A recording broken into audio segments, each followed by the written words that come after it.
What's up, guys? Synthetic Division here. Let's go over the power supply real fast. Now, this is an Olitov power supply, so it's about the same for a Meanwell or any other brand. Obviously, good brands count. I've had really good luck with Olitovs. I have a bunch of these running the LED lights on my house. So let's go get into it real quick.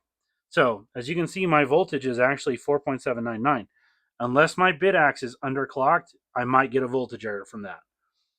That's why it's important to do the fine tuning process. So what I like to do is push it to about 5.1 without anything hooked up. So let's go ahead and turn it up a little bit.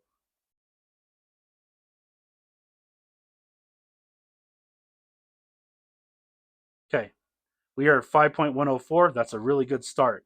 Now, once you start hooking other devices to it, your bit axes, your voltage may come down, especially not on the power supply side, but at the bit axe itself, depending on the length of your wire. For example, I have the 1 meter wires from Solo Satoshi. So when I added those on, I noticed that at my bit axes, I was starting to, on a couple of them, I was starting to dip underneath that five 5 volts to 4.9 volts. So I come back to the power supply and then I adjust the voltage. And I have six connected, so I have to watch the voltage on all six. I don't want to overvolt them. Okay. You should never at any point push this power supply to its maximum setting. If you do, you could create a big problem. And there's a solid chance that you could hurt one of your bit axes. As you overclock and increase that frequency, you're going to need to turn up the power supply a little bit. Again, if you're just trying to push maximum power out of them, I recommend shorter wires, thicker gauge. Step it up from 16, 18 gauge to maybe 14. You have no business putting 12 gauge wires on this. It's just not worth it. It's too thick. I have some 12 gauge here it's gnarly thick.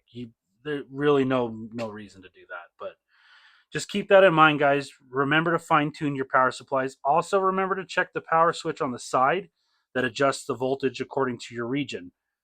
I live in North America, so I need to be running at 120 or 115. If you live in other countries, I know they use 240 or 220, so keep that in mind as well. But I can't stress it enough, guys. Fine tune the power supply.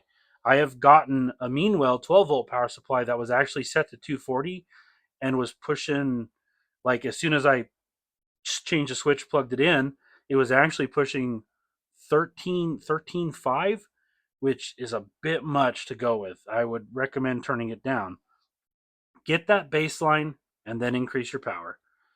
Thanks for watching, guys. Peace out.